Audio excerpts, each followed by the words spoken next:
Hey guys, welcome back, and I kind of want to check in on the whole Doctor Who universe and take a look at some other things going on behind the scenes with some of the newer productions coming out of this current iteration of Doctor Who. So, RadioTimes.com has this story about an audio version of one of the stories that's being done by Big Finish, which they do a lot of audiobooks, particularly focus on looks like sci-fi and Doctor Who. So, you know, some of the stories will be taken from like the 1960s versions and then re-recorded so you can listen to them now in audiobook, which is kind of a cool idea. I actually need to get some audiobooks because I don't spend a whole lot of time sitting reading. I really need to. But something I noticed about this, so Tom Baker, who was the fourth Doctor, I do believe, is going to be recording this particular one with a crew that involves a woman, not this woman here. This is Lydia West, I believe her name is, but Annette Badland, who is playing the Toymaker. So anybody who knows about the Toymaker typically has been a man. Well, this version of the Toymaker is going to be a woman, which seems a little odd until you actually understand the mindset behind the current people in charge of the Doctor Who universe. On top of which, really funny, I looked into this person here, Lydia West, and she's playing some character named Kahlo, I believe the name is, in this audiobook.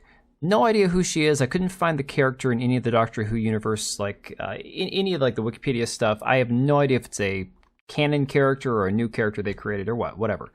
But the funny thing about her, Lydia West is somebody who is connected to Russell T Davies because she was in this 5-episode series called It's a Sin, which focused on the 80s AIDS epidemic that happened. And apparently her character is a straight woman living in a house full of gay men. So very interesting, I guess you could say. She herself, very much activist-minded, talking about how, this is a quote from her, "In my opinion, it's vital for people to be able to watch something and feel both seen and heard as a means to identify with one's truth." Such a loaded statement. So much to unpack in that statement, particularly in the mindset of people who believe that they have to see themselves in a video game or see themselves on the screen to be recognized and acknowledged. It's a very current day mindset. The funny thing about that, though, is that this series, again, was it was actually, I believe, produced or directed by Russell T Davies. So he was heavily involved in it. So he obviously got her to do the audiobook character. Very interesting. Russell T Davies, who has been very, very vocal in the last couple of years about his support of the LGBTQIA plus alphabet soup community.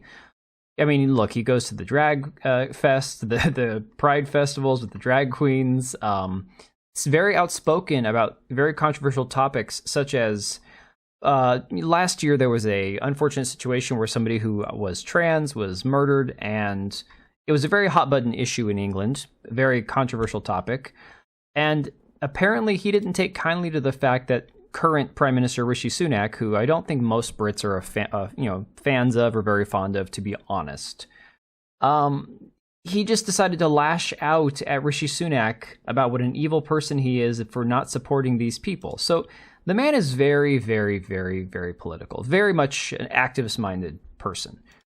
Now what we have today on this article from That Park Place by John Trent, apparently the novelization for the Church on Ruby Road Christmas special is being written by another anti-white activist named Esme Pearson. So let's kind of go through this article here very briefly. This should be a pretty short video. I just kind of want to touch on this real quick. So Price of Reason, who's a YouTuber I follow, first cited Jakimi Pearson's official website where she described herself as an author of Nigerian, Jamaican, and British Australian heritage, her work primarily focusing on people who live at the intersection of identities, whether that's here on Earth or in faraway galaxies of her own creation. From there, Price of Reason cited Jakimi Pearson's agent's description of her and her work. Quote, "Winner of the inaugural Gallants and Rivers of London BAME, so Black and Minority Ethnic SFF Award in 2020, now known as the Future World's Prize, her writing is invariably about Black people dismantling space empires, traveling through time, and saving the world often simultaneously."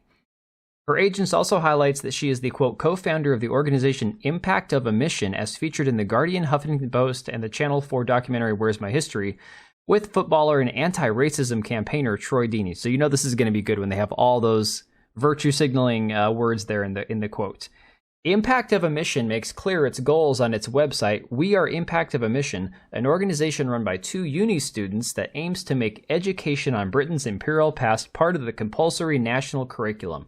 For too long, the UK has gone uneducated on its history as an empire, and this ignorance has allowed racist structures of power to not only endure but flourish. The site adds, we are by no means the first people to campaign for a more accurate and truthful curriculum that celebrates the contribution of Black Brits whilst exploring the country's violent racist past.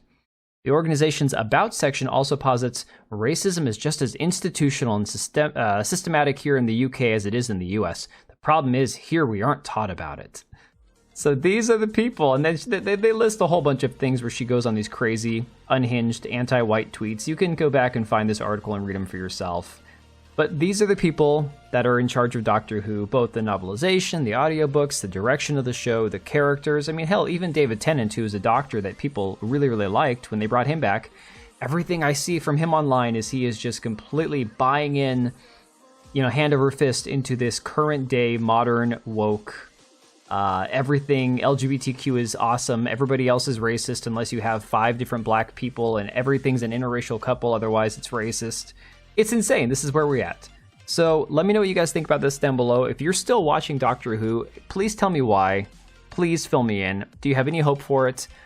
If I was ever going to get into this show, I would have been done. After watching the last few episodes, there's no way I would continue. Like, this is a horrible time to come in as somebody from the outside trying to get into this show. I could never do it. So let me know your thoughts down below, and we'll see you on the next one. And if you made it this far, thank you for watching the video. We do have 2 channels, one for daily uploads, the other one for more of my live streams and hot takes.